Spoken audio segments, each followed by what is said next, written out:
On this week's episode of Passion in Progress, Zack Arnold. This interview takes place in LA, where all those big budget films and TV shows are filmed. And Zack has a part in that production. He's a big time video editor. He started his career young, cutting movie trailers. Then he moved on to creating his own documentary. And now he does long form TV dramas. And I'm not talking about your run in the mill shows. Zack has edited episodes for some of the biggest dramas there are. I'm talking about Glee, Empire, and Burn Notice. And speaking of burn notice, have you ever experienced burnout as a creative? Well, Zack's got you covered. He has a podcast called Optimize Yourself, where it talks about issues just like that, dealing with creative burnout and thriving, not only in your work environment, but in life in general. I highly recommend you checking out his podcast, and you'll see why after listening to this episode. Zack has some of the best life hack, efficiency, wisdom nuggets around. And speaking of recommending podcasts, this podcast is supported through your reviews. I am fueled by seeing those reviews on iTunes. Today's review comes from M. Javier has great energy. I've listened to every single episode. Each one is inspiring in different ways. Give it a listen. You won't be disappointed. Keep up the awesome hobby. Thank you, M. It's reviews like that that keep this podcast going and support me in this passion in progress. Please, if you enjoy the podcast and get something out of this episode, share it with a friend. Leave a review on iTunes, tweet it out, text it to your buddies. Any bit helps. Thank you again for your support. And here we go, Zack Arnold. The guy is an efficiency wisdom wizard. That's right, I said it. Let's go.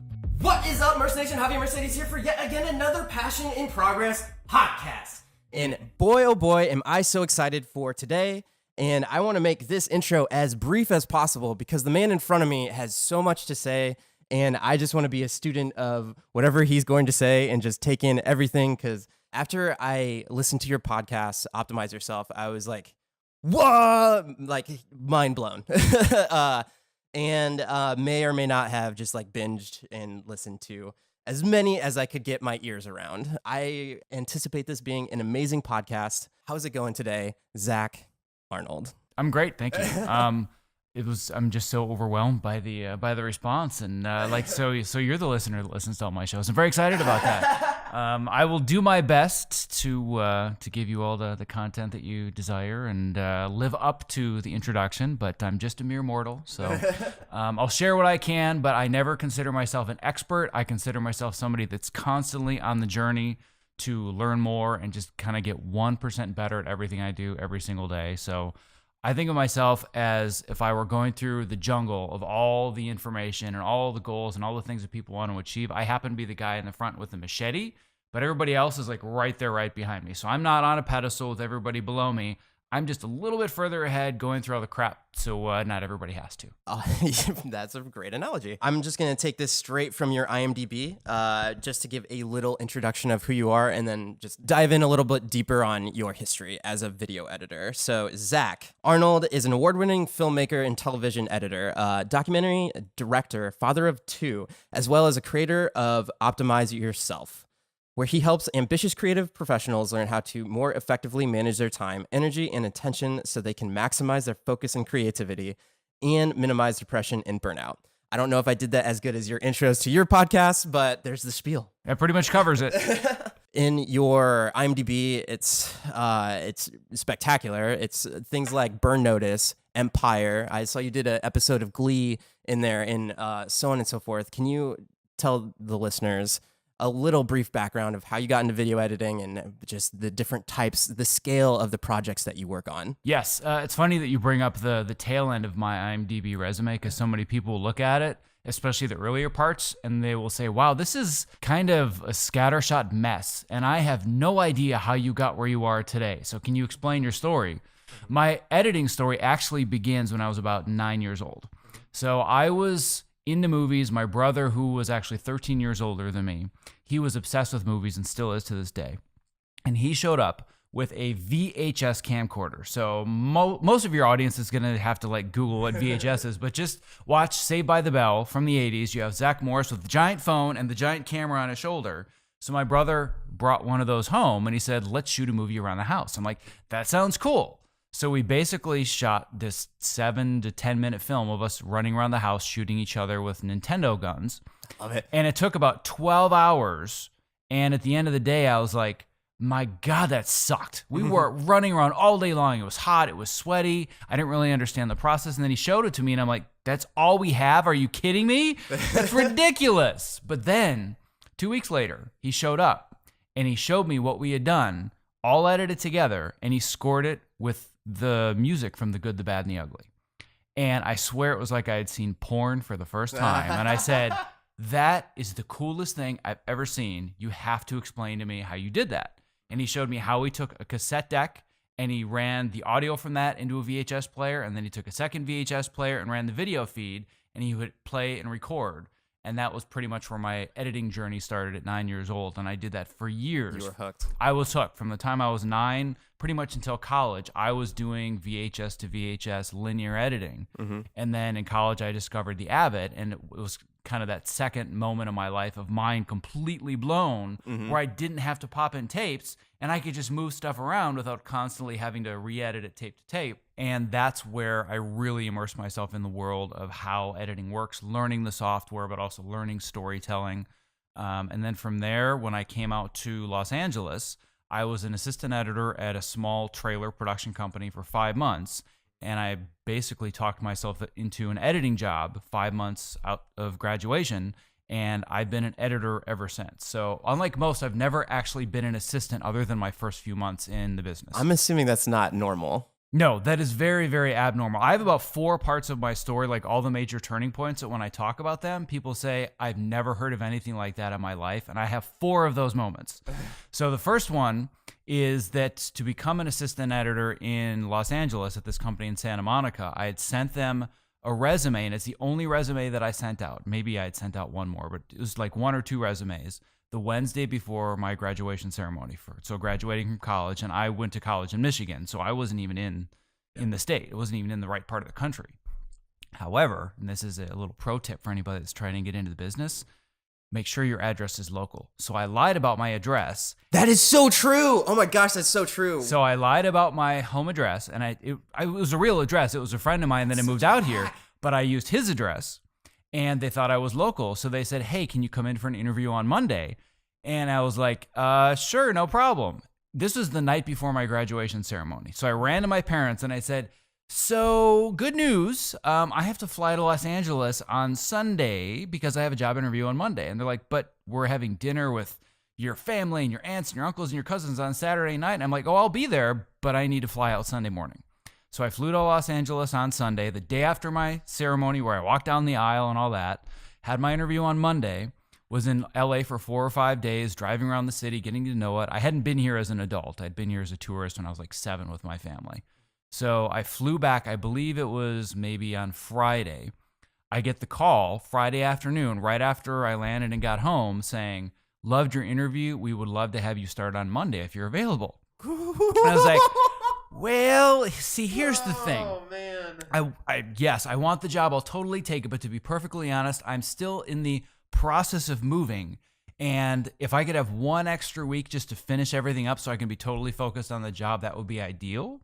And they said, oh, no problem at all. We're hiring 2 assistants. We'll just have him start on Monday, and then he can kind of get things started, and you can come the following Monday. So I said, great. So I hung up the phone, and I called my parents, and I said, I have to move to Los Angeles this weekend. And they're like, that's fantastic. How are you going to do that? And I had no idea. So I pretty much gave away everything that I owned that didn't fit in my car. And that Wednesday, I got in my car with everything that owned that fit into a Pontiac Sunfire. I drove across the country in 2.5 days, got there Saturday night, started my job in Santa Monica on Monday morning, and I've been here ever since. It was about 16 years ago. So crazy. So, and that's awesome. That's the first turning point where people say, oh my God, that never happens. I'm like, you're right, that never happens. I was planning on spending 6 months to a year just saving money, being unemployed, learning the business, and all of a sudden I have a full-time job with health benefits 8 days after I graduated from college. So that's where it started. 2 years after being a trailer editor, I decided I didn't want to be a trailer editor for the rest of my life. I said, this is not really what I want to do. I love long-form storytelling. And one of my favorite things to edit is trailers, but version 1. So version 1 is my favorite thing to edit. Versions 2 through 35 are just a soul-sucking nightmare to work on. And I said, I don't want to work in the trailer business because 95% of what I do is not version 1, it's versions 2 through 150, right? So I decided I want to edit long form features. And everybody said, well, that just doesn't happen. You're a trailer editor and like you're in a box and you really have to start all over. And I'm like, no, I'll figure it out. So I found my first feature opportunity. I completely jumped ship at 25 years old, turned down really, really good paying trailer work for practically no paying work on this low budget feature, which was paying me less than when I was an assistant at this company. Yeah. And now looking back 10, 15 years later, everybody that was in the position, like at the same trailer companies, they're saying, man, I'm still stuck here as a trailer editor, and I really wish I jumped ship like you did. So the first feature film that I actually edited ended up getting purchased by Fox Searchlight for just under $5 million. So that was just under $5 million. And I didn't get that money, but I was gonna say even back then that's probably a lot of money. Yes, yeah, exactly. So that was kind of my turn into long form. But then to get from that film to other fully paying feature films was several years of balancing, cutting trailers to pay the bills, and then cutting low or no budget feature films to build up my resume. So I went probably another 7 or 8 years just amassing long form credits. And then just as I was kind of ready to hit the cusp of working on bigger budget features and, the Fox Searchlight type movies and getting into the union, that's when the business really started to change. That's when it really became either there are movies available that their total production budget is $100,000 or $100 million. The middle there's films nothing in there. Really started to disappear. And I said, if I want to do this for a living, I'm probably going to have to move to television. And creatively, what I love working on is really deep introspective character dramas. We don't have a lot of those in the feature film world anymore. So I decided, you know what? I don't want to do features. I really want to work in television. So everybody said, well, you can't transition from feature films to television. Nobody does that. You're going to get pigeonholed. And I said, well, let me see what I can do about that. So I just decided I wanted to work in television. And I ended up finding this project on Craigslist of all places that was a super low budget web series. And at the time, it was just 2 guys and 2 credit cards that had shot a couple of pilot episodes for this web series. And when I say web series, we're talking like 10 to 15 minutes an episode. And they came to me with the footage and said, we really believe in this. I looked at it and I said, you guys have something here. I really saw a calling card. So I put together a trailer along with a friend of mine that helped with the trailer. And then I cut the 2 pilot episodes. That series ended up getting picked up by Sony, and Sony decided that they wanted to make it to be like their big show for their Crackle platform. So I worked on that project for, I don't know, maybe 6 months, and it was paying. It didn't pay a lot. It actually ended up costing me money because I was providing a lot of facility services and my own assistant that I was paying. So it ended up costing me money to work on it. It wasn't even something I was like in the black working on. But stylistically, it was a great calling card. And I said, this looks a lot like the show that I'm hearing about called Burn Notice. So, and other people were telling me that as well. So I started watching Burn Notice and I was like, this is a pretty cool show. And I feel like I could actually cut this. I feel like I have the chops based on my experience. So what I did from that point is I started to Facebook stalk every single person that worked on Burn Notice. And I private messaged them the trailer for this web series. It was called The Bannon Way. And it hadn't even come out yet, but I sent them the trailer, which I also cut. And I said, listen, your show has been a huge inspiration to me. I love the way that you cut it. I'm really into television. I haven't worked in TV before. I'd love to learn more. By the way, here's the trailer for my project. Would love any feedback that you have. Nobody responded except one guy, which is one of the editors on the show. And he said, I'm kind of embarrassed, but this show looks even better than ours. I need to understand more about what this is. I'd love to have lunch with you. I had lunch with a guy. We totally hit it off just as people. Like we were just really friendly. And about a month later, he came back to me and he said, listen, I'm going to be editing a pilot for Matt Nix, who's the creator of Burn Notice. And we're going to need somebody to cover 1 episode of season 4. Here's the deal. Honest truth, you're not going to get it. But I want to get you the interview. There are going to be plenty of people there that have worked on shows like 24 and Heroes and like all these like big top-notch network shows. And you haven't even worked in TV, but you deserve an interview and you at least you should get a chance to meet these guys because I think the work you've done is fantastic. So I simply said, well, I'm not just going to go in there because I feel the interview is an opportunity. I'm getting this job. I'm going to do whatever it takes to get this job. So I watched the first 3 seasons of the show twice. in a week. So if you do the math, I think it was about 48 to 50 episodes of television twice. Morning, noon, and night. I just ingested. It was like a mental digitization process of watching Burn Notice. And I went into the interview and I convinced the executive producer that nobody knows the show better than I do. I probably know the editorial style better than your editors do. Like, you can hire whoever you want that has all the experience in the world that's worked on big shows. They're not going to understand your show as well as I do. And that was enough to convince them to go to the studio and the network and get me forwards for my 1 episode shot. I did my 1 episode and they saw that I knew the show and decided that they were just going to keep me on staff. And 25 episodes and 4 seasons later, that was Burn Notice. So that's awesome. Man, that's so cool. That's like I did an interview with the guy that is the sound designer for Squidbillies. And he had a similar story where he had a one-off with one of, like, they were working on a completely different show. It was like a commercial for something.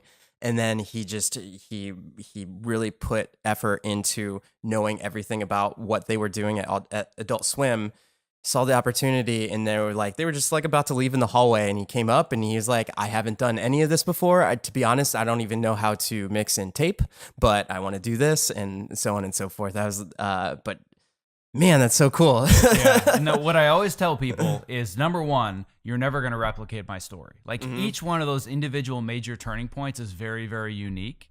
But I don't like to share my story and discourage people to say, oh, that's amazing, but that's never going to happen to me, right? Yeah. It's all about the takeaways. That's what I try to do in my podcast is, what's the takeaway? What are the action steps that anybody can follow? And what I try to teach from my story is that it's the same theme at every single step. And the theme is always, whatever the opportunity, I'm getting the most out of it.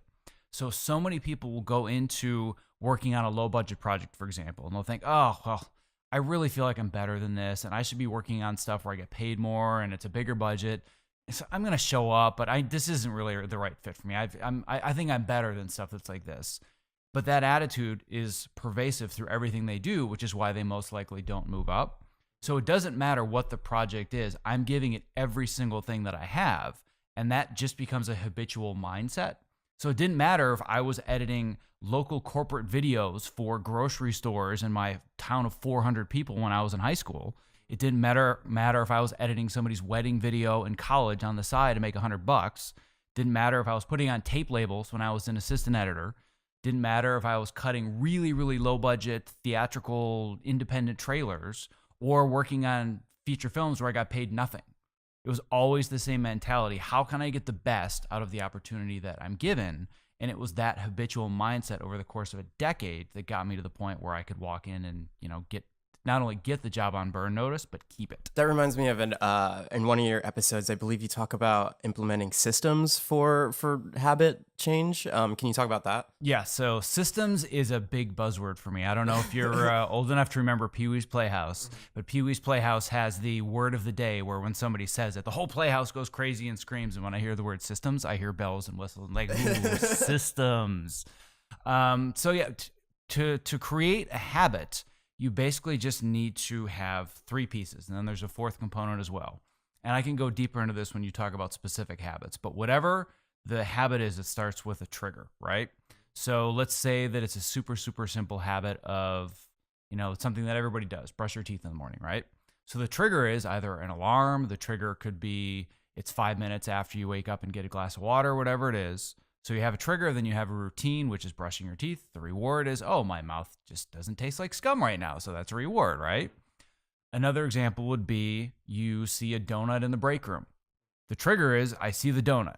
The routine is, I shove the donut in my face. The reward is, I feel amazing. And it tastes so good. But then something else happens, which is called the craving. So you do that over and over and over. So all you have to do is look at a donut and bam, the craving is there because you're fulfilling that routine, right? Mm-hmm. So when it comes to having a habitual mindset of, I want to look at this opportunity and get the most out of it, that's not as simple as, well, I need to set an alarm. But the trigger can be whenever I am presented an opportunity, the routine is I'm going to give it every single thing that I have. And the reward is that I walk away from that opportunity thinking, no matter how this works out, I at least am not going to regret the fact that I left something on the table, whether it was, well, I could have put a few more hours into cutting that scene, or if it's exercise, you know what, I didn't really push hard enough at the gym, whatever it is. I'm always thinking to myself, the only thing I can truly control is the version of myself that shows up and the amount of effort that I put into it. And I want to walk away knowing that I didn't leave anything. So an example would be, like right now I'm training for American Ninja Warrior. So that's my quote unquote hobby, right? That's what I generally set two very large goals every year. One is a personal goal, one is a professional goal. So my personal goal, which very much intersects with my professional goals with my website as well, is that I want to get on the show American Ninja Warrior. So one of the things that you could say fell into my lap, but I'm a big believer that when you put things out into the world, crazy things happen. So a couple of months ago, I was just connecting with a random person and another random person, and what essentially fell into my lap is I'm now training with Tony Horton, the creator of P90X, in his backyard every Sunday morning. No way. Yes, because no he has his own ninja obstacle course in his backyard. So I'm now training with him in person. That's awesome. And it's like the worst, hardest thing I've ever done in my life. And it's with a lot of guys that have been doing this kind of stuff for years. So I'm usually by far the weakest and the worst one that's there. Like, it's a very, very humbling experience. Mm-hmm. But what he always says is he's like, man, there's nobody here that's working harder than you. Because I know if I show up and I leave at the end of the day and I think, you know what, I probably could have pushed harder, then I failed. But if I show up and I have the lowest number of reps and I can't do anything, but I'm like, I left it all in his backyard and I've got nothing left, to me, that's success. So that's the way that I look at everything. And the more you do that, the more you create this filter in your mind that it just becomes habitual. It's really cool, by the way, that you get to do that. It's like, how about that for a personal trainer? Geez, that reminds me of the concept of removing the word problem from your vocabulary. Could you give some examples of that? Because like when I heard that on the I think you bring it up on numerous podcasts. Actually, it's definitely a recurring theme. Sure. But when I heard that, I was like, all right, gonna try. I'm just gonna do that. And if I ever find myself saying that, I'll switch the mindset there. Can you explain that? Yeah, and there's a couple different ways to look at this that can be helpful to people. But I wrote in an article fairly early on in the days when I transitioned to Optimize Yourself. I had said, you're never going to believe me when I tell you this, but I have no problems in my life. Yeah, I remember had I that. said it to a live audience or whatever, it would have been like, oh, whatever. Like, obviously, I'm writing it or I'm podcasting it, so there is no immediate response. But I can imagine what the response is. So the way that I follow that up is that I don't have problems. I have challenges and I have obstacles. And it's all about mindset. It doesn't mean that I don't have all kinds of crap in my life that I like to get rid of that's just noise or whatever it is. But it's all about your mindset looking at it. When I have a problem, problems are things that I make excuses for, or things that I can say, oh God, this is so annoying, right? Just imagine you're having a conversation with somebody and you said, explain to me all the problems in your life. That's not going to be a positive conversation, right? But now imagine, this is a networking tip, by the way. So this is kind of like, you want to talk about a hack. This is a networking hack that'll get deeper into this philosophy. So if you say to somebody in a networking context, so what are all the problems that are in your life right now? They're thinking, I don't want to talk about my problems. Like, I've got this going on and I can't find this job, whatever. But now imagine if I reframed it and said, I'd love to learn more about the challenges that you're facing right now and the obstacles you're having trouble overcoming. All of a sudden, people start to feel empowered, like, yeah, I've got all this stuff. But in their mind, they're thinking, yeah, but this is all part of the struggle. And when I get over it, I'm going to feel like I've learned something and I've grown. So I look at everything in my life as a challenge or an obstacle. It's like, all right, so this happened and this sucks, but how do I learn from it? Like, this is something that I learned from my father at a very early age, where whenever something bad would happen, and I've been through enough things just in general in my life that I've had some, not horrible things, but some pretty crappy stuff has happened. And he'll say, well, I'm really sorry you're going through it. I'm really sorry that you're going through with that right now, but sure is a valuable learning experience, isn't it? Like, that's just been the theme of my whole life. So that's just become this ingrained mindset, this filter that I see the world through, where when something comes along that's really difficult, I think this is challenging. This is very, very hard. But when I get to the other side, that just becomes something else on my resume that I've conquered and I've overcome. So much so that I now embrace and actually bring as many obstacles in my life as humanly possible. American Ninja Warrior being the most literal metaphor for I want to run and jump on obstacles. And frankly, if I get on the show, it's maybe going to be 3 to 5 minutes of my life where I'm swinging across beams and doing rock climbing stuff and climbing up walls. Like, it's not about that. It's about all of the challenges and obstacles that I face to train to get to that point. And in addition to things like Ninja Warrior, I also do Spartan races. I do Tough Mudders, because what happens is you put yourself in positions where you're faced with nothing but challenges and obstacles for hours at a time, going 10 to 12 miles, climbing under barbed wire and, climbing over walls, military style obstacles. And you start to develop something that's called obstacle immunity. So I love how deep this goes. This is awesome. You get really used to being in positions of discomfort, and you're like, all right, I'm getting better at dealing with discomfort. So give me more discomfort. Bring on more and bring on more. So an example would be that on a Saturday afternoon, if I've just run 12 miles in the mountains and I've been sprayed in the face with a fire hose and I've been dunked in ice water, continually doing all these things for 4 hours, when I go to work on Monday and something doesn't export, I'm like, whatever, dude. You have no idea what my weekend looked like. This is a piece of cake. But people that have very small resiliency to stress, they can be in the world of film editing or, creating content or shooting or whatever it is, and they get so riled up and stressed out about all these little things simply because they just haven't developed obstacle immunity. So I embrace really, really challenging situations so I can therefore have a much stronger response to stress and still remain calm. Oh, man. That's awesome. Speaking of learning experiences and things of that nature, I think this really ties into Go Far, the documentary that you did. Can you talk about your perspective on just life in general after doing something like that? And obviously talk about what the documentary is. So the documentary is called Go Far, the Christopher Rush Story, and it is about the first quadriplegic with muscular dystrophy to become a licensed scuba diver. He was also the former poster child for the Muscular Dystrophy Association. For much of your audience, if they're younger than I am, which I'm guessing they are, they may not know who Jerry Lewis is. But if they do know who Jerry Lewis is, they'll remember the Labor Day telethons raising money for muscular dystrophy. He was the poster child. He would be the one on TV sitting with Jerry Lewis, traveling the country trying to raise money. So that's a small picture of what he did. His parents were told when he was 7 months old that your son will be nothing more than a dish rag and he will be dead by 2. So that was the prognosis that he was given. And he did end up living until 30 years old. And I knew Chris as a friend of mine at the University of Michigan. He was in law school at the time, taking a sabbatical, and he took a high undergraduate level film production course. And he was rolled into class the first day, and everybody kind of looked around and said, what is this guy doing in a film production course? Like, we run around with light boxes and cameras. Like, this is very physical class. And there started to be whispers of people saying, God, I hope he doesn't get stuck in our group. Because God, what a pain that would be, right? Like, how are we going to deal with, some guy in a wheelchair? And remember, he's quadriplegic. It's not somebody rolling themselves in there. He has no use of his limbs whatsoever. So this kind of made me angry.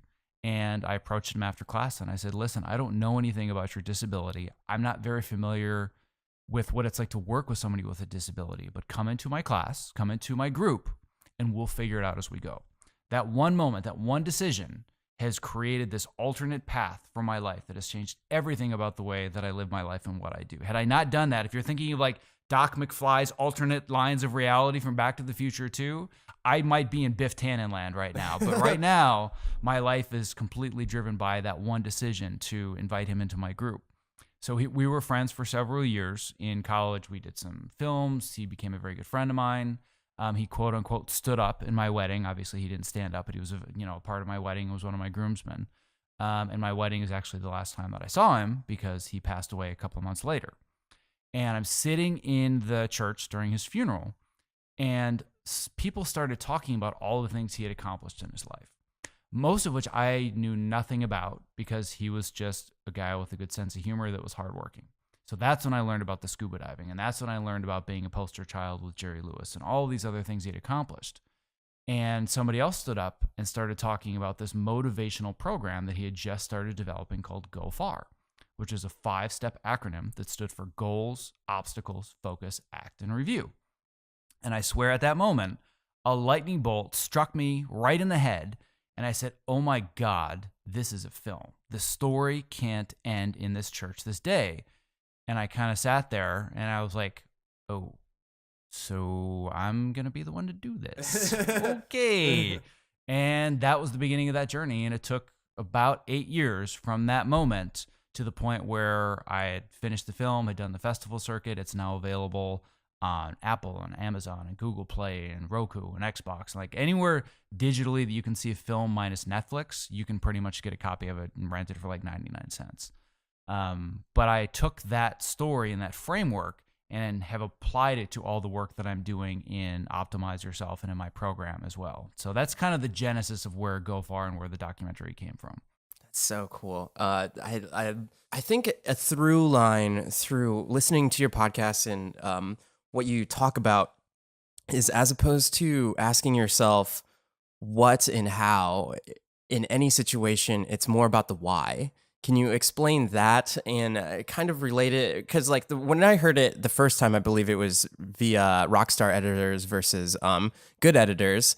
But I think you bring it up in some way, shape, or form throughout most of your podcasts, asking what's the purpose of something. Can you talk about that? Yeah, why is a huge theme in all the work that I do and has been for years. It originally was something that was more intuitive that I didn't really seem to understand. Like when I was an editor, even just editing stuff when I was younger, it was like I would have conversations with directors or producers and trying to figure out the notes that they wanted or the stories they wanted to tell.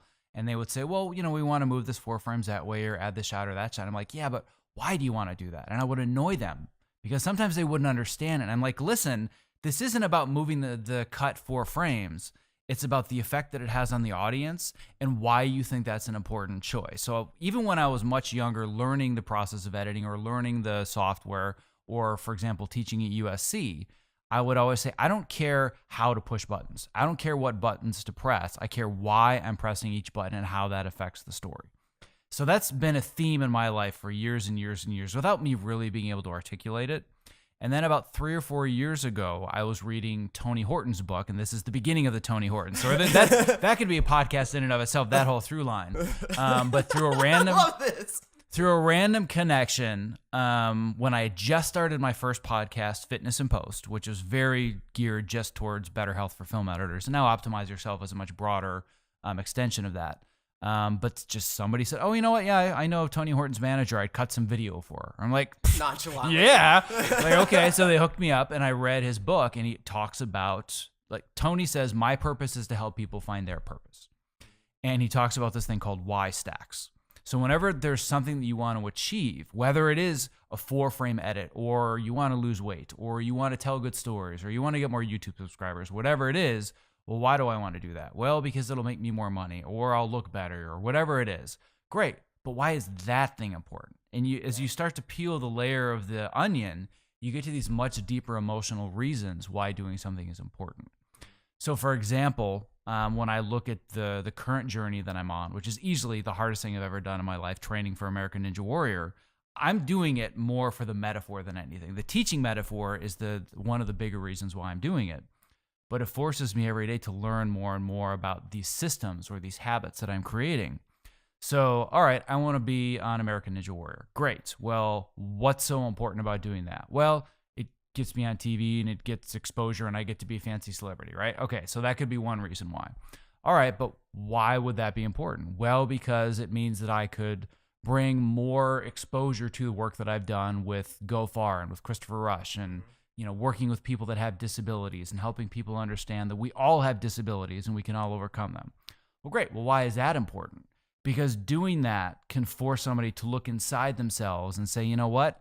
Maybe I need to push myself a little bit more outside my comfort zone. Because if I do that, then I realize there are capabilities inside I didn't see. And now I can actually reach a much greater potential because of that realization.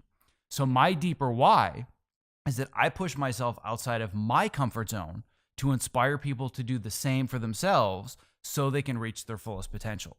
The reason why that's so important is that when I go to Tony Horton's at 9 a.m. on Sunday and I get my ass kicked for 4 hours, if the reason I want to be on American Ninja Warrior is because it would be cool and I get to look like a celebrity, I would quit. It is way too hard. Like, there are so many things I have to cut out of my diet that I have to be careful with. There's so much time that I lose seeing my kids, seeing my family.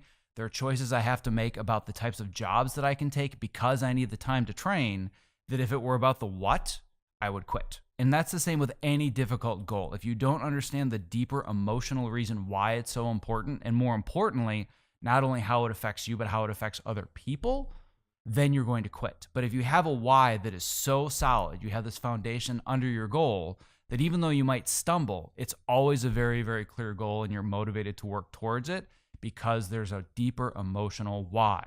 That's the big reason why I'm so focused on talking about that as opposed to just the superficial stuff. Yeah, I think two things. I love how, one, hearing you on your podcast and then actually meeting you in person in this podcast, but the intention behind what you're saying. You can feel that you're saying it and it will be true, that whole thing. And two, you are putting pen to paper and you're physically showing people that you're practicing what you preach. And it's really cool to see.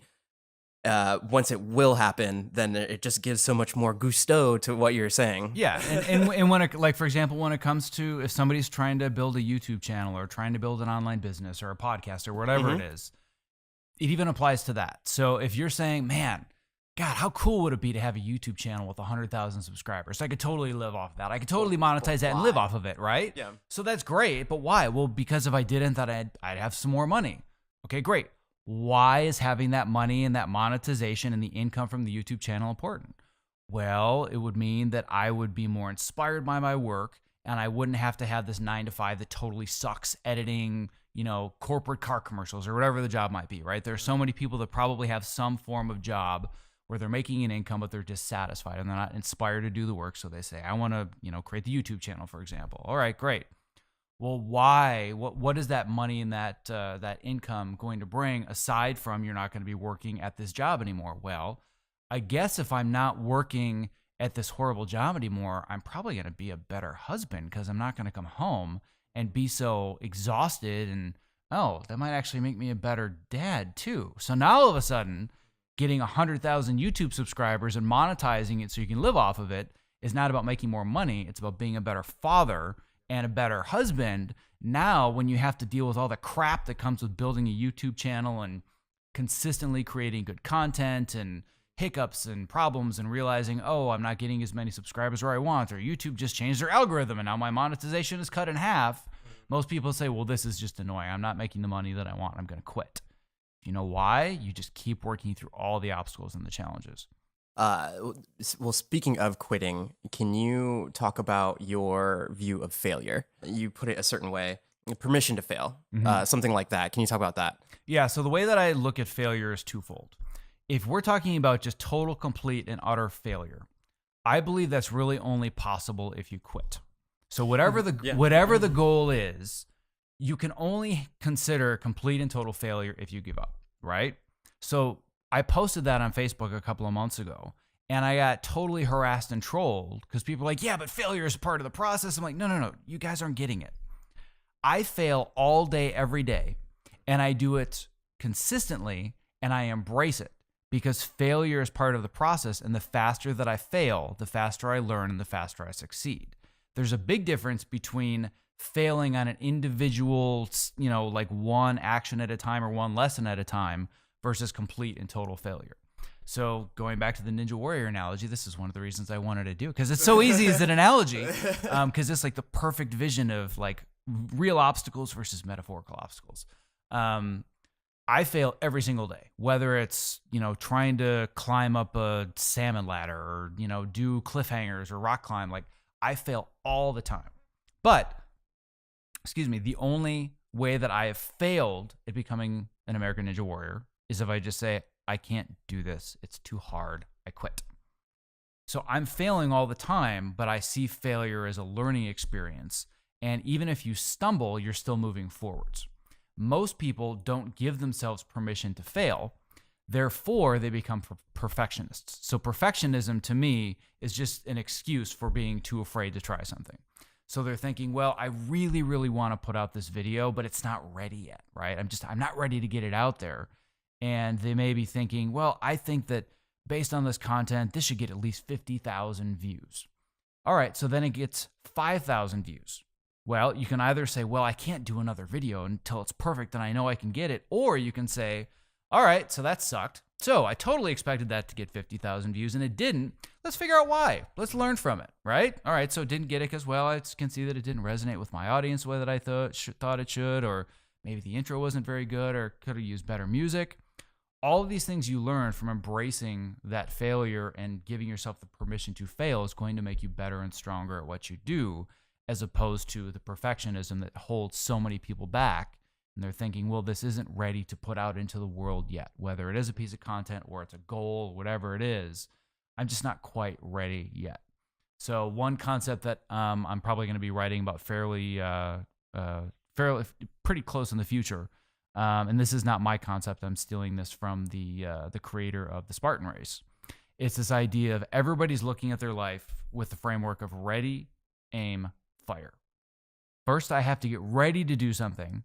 Then I'm going to aim and make sure it's perfect and I hit it exactly where it needs to go. And then I'm going to pull the trigger and I'm going to fire. And the Spartan philosophy, which is also the one I've adopted, is fire, aim, ready. Just shoot, just do it, right? You're definitely going to miss the target the first time because you haven't even aimed yet. But then you shoot and you're like, all right, well, let me understand why I missed. What is it about my approach that was wrong? Now I can start to aim after I've fired and get it closer. Now I'm ready to go. If you repeat that cycle and you embrace the fact that you just went out there, you fired the gun, you missed, you have to make sure that you learn all the strategies to get the better shot, then you shoot again. The more you repeat that cycle, the faster you're going to be successful, as long as you're willing to fail publicly and fail often. God, like when you're saying that, there's so many different items that I'm thinking personally that when you're talking about that so many people can relate to. Like literally, at the beginning of your story, I'm thinking about one thing, and then at the other point, I'm like, oh wait a minute, it reminds me of this other time with this other thing, and it just speaks to how well you are as a speaker, and just the I want to say the ideas and the theories that you have about just everything in terms of optimizing yourself. To that end, when you do your podcasts and when you're with your guests and everything, how has there ever been a time when you've had a guest on and they've changed your views on something, or when you set out to interview somebody, was it you delved into their story and you're like, man, I'm really learning from whatever this was? Can you give me a reference or an example of something like that? Yeah, I mean, every single podcast interview is a different journey. So the way that I approach my podcast interviews is I don't prepare for them. And that really takes embracing the failure mindset to another level, because you really have to be confident that you can just kind of get into it and go where it goes, right? Mm-hmm. So a lot of times, especially when I interview people that have done a lot of interviews like New York Times best-selling authors and fitness experts, like they do these a lot. Mm-hmm. So they always say, can you please send me your list of questions beforehand so I can prepare? And I always respond to them and I say, unfortunately, I don't have a list of questions for you because I don't do interviews. I do conversations. Your mindset on everything is so. I love how you just switch the wording and then that switches the mentality. That's so awesome. So when I say that to them, like, oh, okay, well, I'm looking forward to it. So what's important to me is that because I talk about a lot of different things, I don't always have the same audience. So I'm always thinking to myself, who is it that's going to be listening to this episode, right? I have a general audience and I have a general like customer avatar, so to speak, but they're slightly different with variations as far as age or interests or their profession. So I say, who's listening to this interview? And when they are done with the interview, what takeaway do they get and how can they act on it? So I've listened to so many interviews where it's like, oh, that was cool. And it was like listening to people talk at the bar, but so what? But why? That did nothing for my life other than take an hour away from it and entertain me. And there's nothing wrong with those, but I don't want entertainment. I want something that's going to inspire me to be done with it and say, man, I got to go to this website and look up this one product, or I need to try this thing at the next networking event or whatever it is. So I'm always thinking to myself, who am I talking to? And when they're done, what do I want them to be inspired to take away from it? And then when I go into my interview, I just talk. But I always have that takeaway in mind. So if I'm going off on a tangent, I'm thinking to myself, well, we haven't kind of gotten to that takeaway, and I want to make sure my audience learns X, Y, or Z, and I know I can get that from this expert. But at the same time, I just let the conversation flow. So I may have in my mind like bullet points of based on their book or based on, seeing them in this documentary or whatever it is about this guest, what do I want people to learn? Great. So they've learned this, but I can just take the story where I wanted to and let the interviewer speak. That's one of the things that drives me crazy with a lot of podcasters, even some of the really successful ones. You can tell they're reading from questions. So somebody gets finished with a question, or the guest is finished answering the question, and all of a sudden they're like, wow, that was such an amazing story, but now I want to change the subject to something completely different that has nothing to do than that amazing story you just finished. And the audience is like, oh, but I wanted to know more. Like, why did you do this horrible transition? So I just want to have a conversation, and I want to keep it within the general confines of the takeaway, but I still want that this is their time to share their stories. It's not my time to have them meet my agenda. So when I first started podcasting, I did do questions because I just wasn't confident in myself. And I listened to those and I cringed. I'm like, oh my God, these interviews they stink. There's no flow to them. And like what I'm told by most of the people that I interview when we're done is they're like, man, that just totally flew. I feel like we just started and I just got into the flow. And like, that was just one of the most relaxed podcasts I've ever done. I'm like, that's all by design. That's exactly why I do it that way, because I want you to feel comfortable. And usually you get into this flow where you get so much more good stuff that isn't just the talking points that person would have had prepared otherwise. I think in doing this journey, just starting my podcast, what I really enjoy is, like you were saying earlier, like just putting yourself out there, and instead of aiming and shooting, then just I didn't really have an idea of like, oh, I know I want to go and I want to stretch myself to like meet these new people. Now I'm like in the middle of LA, and like tomorrow I'll be like in Hollywood, and it was weird to say like in an email like, oh, sorry, I have like a podcast like in Hollywood, and like to me, and taking a step back perspective wise, I was like, man, if you would have asked me like 3 months ago if I was writing that sentence, I would have been like, who is this guy? But now in terms of, I think I just brought this up on a podcast I just recorded, cognizantly. It puts my brain in so many different other places to stretch myself to like learn and do other things and then accentuate the things that I'm already good at. So when I was listening to your podcast, what I loved about it is the people are talking. Whenever they're talking, there's never any, yeah, or what in between there. They say their things and then it's done. And then the other thing that I love about your podcast is when your time is to speak, you also provide value in whatever that segment is of your section. It's not like a co-host or a host going on the back end of what somebody already said and doing something like that. Right. Yeah. So I'll give you 2 additional hacks for anybody that's listening that's either does interviews or podcasts or whatever it is. The first of which is very deliberate. I mute my microphone while the other person is speaking.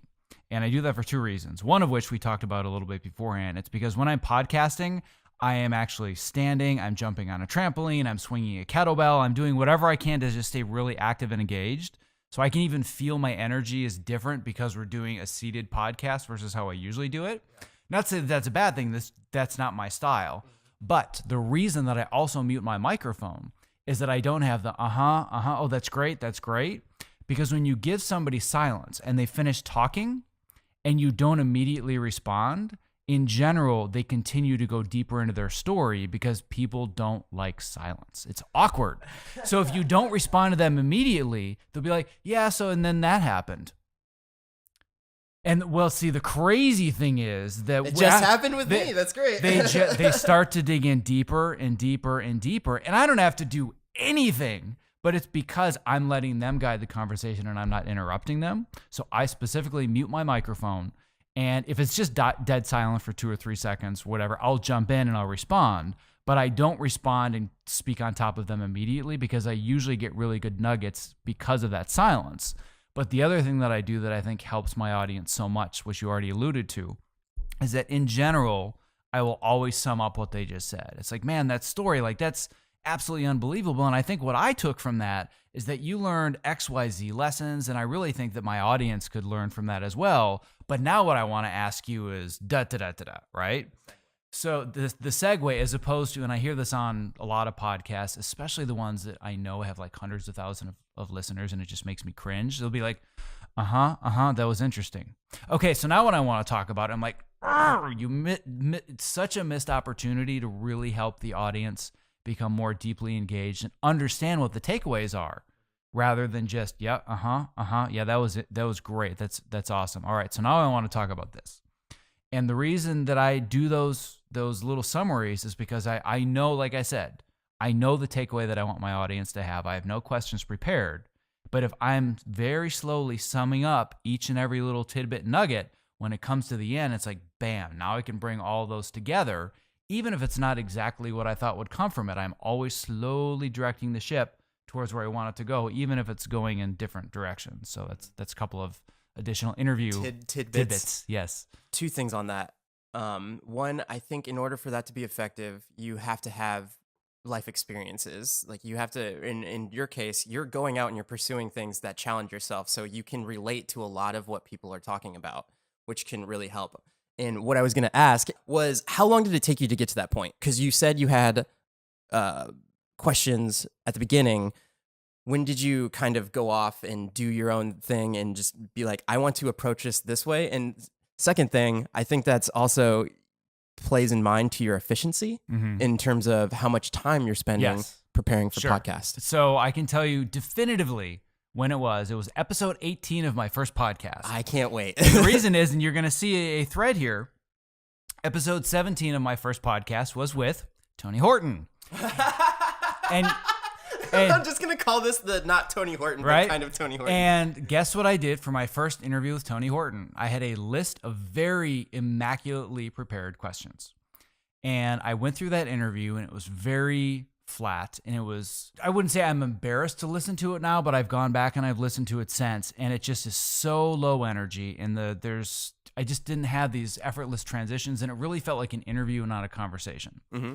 And it's because I was so nervous. Like the thought of, and it was an in-person interview with him, which I rarely do, but he requested that I do in person. So I was in person sitting across from this guy that has been a mentor and a hero of mine for years. And I was nervous out of my mind. And I have to be uber prepared. I have to be ready for it. And I just felt sick afterwards, thinking, God, that interview just sucked. Like it could have been so much better. Why did it go that way? And I thought, you know what? It's because I was over prepared. I'd read his book and I'd taken notes, and I had pages and pages of notes and like 20 questions in the specific order that I wanted to run them through. And he just talks. He just goes, man. And that's when I learned, you know what? I have to take a different approach to this, because number one, speaking to the efficiency part, I spent days preparing for a 1-hour interview. And when I first started podcasting, probably the first 5 or 6 months, it consumed my entire life. It was at least 20 hours or more a week for one episode. And I believe in consistency. I believe that if I'm going to have something that releases, whatever kind of content, whether it's writing or whatever, I want to do it consistently. I don't want to be somebody that has this great podcast 3 times every 4 months. I want them to know when they wake up on Thursday morning in their podcast player, they have new content for me. It just becomes this habitual thing.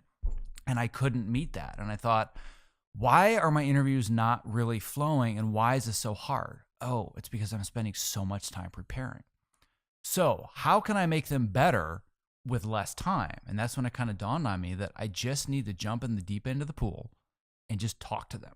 And I need to know who I'm talking to. Fire, aim, shoot. Yeah, like fire, aim, ready, right? Oh, sorry. So it took some time to do that. But once I embraced that, the learning curve grew very, very quickly because I was fully committed to doing it that way. I just had to learn how. And then I realized I have to build a lot more efficiencies into my workflow so I don't spend all this time not only preparing, but doing the work afterwards. So I've gotten myself to the point now where whatever any given episode is of the podcast, it probably takes me between 90 minutes and 2 hours total. So that includes the 1-hour interview. Jesus. So that's amazing. If we're talking about preparation, like if I have a New York Times bestselling author, I'm going to read their book. But in all honesty, I usually use Audible and I listen to stuff because I find that it takes me longer to read stuff. And I won't go into it too much, but I talked about my history of like adult onset ADD, and I actually have a fairly difficult time sitting down and reading, but I'm really good at listening. So I'll either listen to something in the car or I'll take walks. And these are things I would be doing anyway. I'm always going to be in the car commuting, and I'm always going to take morning and afternoon walks. So I use that to learn. So to me, that's not really preparation time. So that means that I'll have, like, I'll go out, I'll listen to an Audible book, and like, oh, that's a good takeaway. So I just create this this note that I'll have in Evernote that has just all these random bullet points. So I know the general takeaway. I have a bunch of random tidbits that I pulled from listening to it.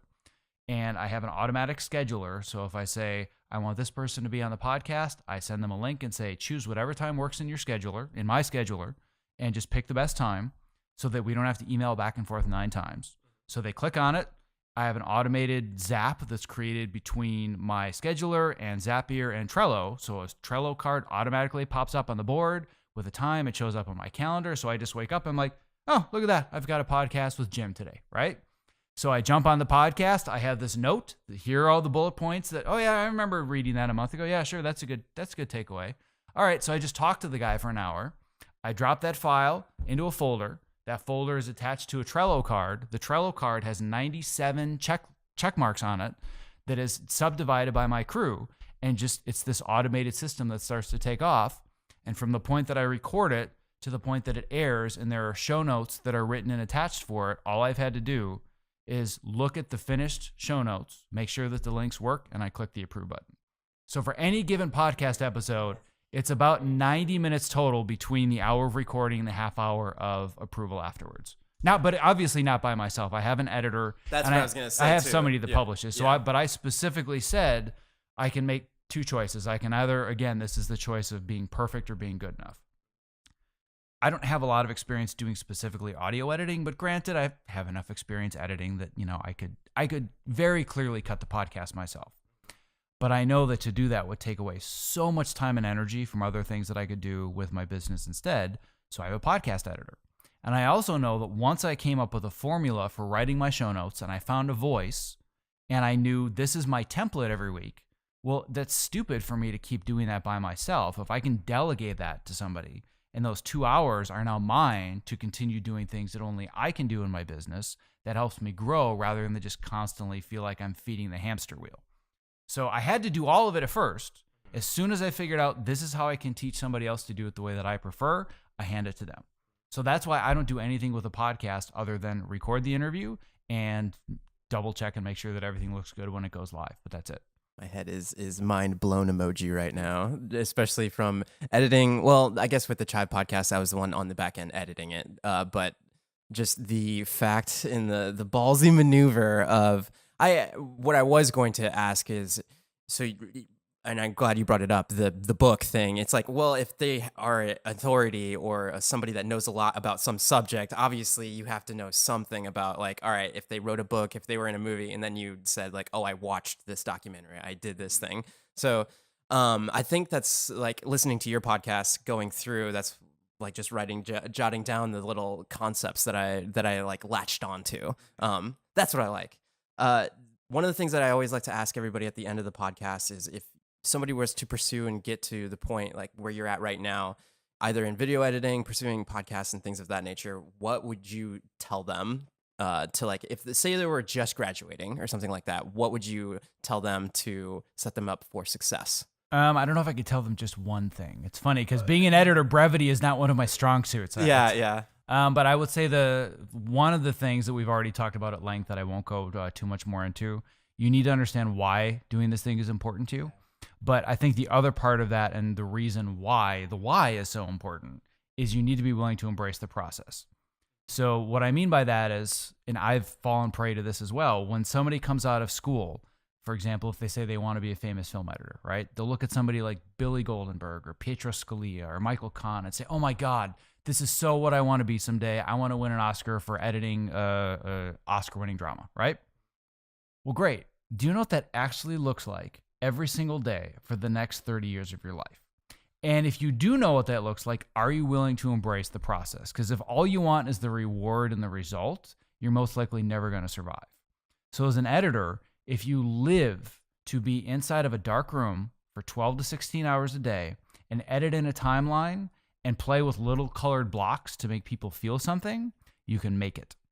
But if you don't like being in dark rooms and you can't stand not having a window and you really like to be active all day long, but it sure would be cool to win an Oscar for film editing, good luck. It's not going to happen. You have to be willing to embrace the process and understand this is what my life is going to look like for X amount of time to reach the goal. Am I willing to allow my life to look like this for that period of time? So that's always the first question that I ask when I'm looking at any large goal. Again, going back to Ninja Warrior, it's like, sure would be cool to be on American Ninja Warrior and have millions of people hear about my documentary and inspire them. What is that actually going to look like every day of my life for the next 1 to 2 years? All right, am I willing to live that way? And then I'm like, yep, I'm willing to do it. So I took off. But if I'm not willing to embrace the process, I'm never going to get the results. That makes me think about everybody that is behind Ninja Warrior. Like every single contestant, if everyone has just as like an interesting story as yours, and how much all of those people are putting into it. It's so good. It's so crazy. Thank you so much. Where can people find you? Yeah, so the best place is just go to optimizeyourself.me. The mistake that a lot of people make, which is partly my fault, is they think, oh yeah, it's optimize me. It's like, nope, optimizeyourself.me. The other place that they can go as well that might be super helpful for them is I created this gigantic 50-page ultimate guide that is the ultimate guide to optimizing your creativity. So it talks about all these different areas, whether it's more movement throughout the day, how you can maximize the types of foods you eat to generate more creativity and eliminate brain fog and lethargy. And it's not about calories. It's not about weight loss. It's specifically about cognitive function. It talks about how to get better sleep. It talks about all kinds of different apps and hacks that I use to manage my calendar, manage my time, be more productive. All of it packed in this 50-page PDF, which is totally free. And they can go to optimizeyourself.me/ultimate guide to download that. Well, thank you so much, Zach. This has been such a learning experience, and I'm so glad I got to have this conversation. Awesome. You can find me at Javier Mercedes X on all the social things, and Passion in Progress. Please leave a review. It helps the podcast and all those things. It's on Spotify and all the whole spiel at the end for it's in all the places where all podcasts are online. Thank you so much, and I will see you guys on the next one. Bye.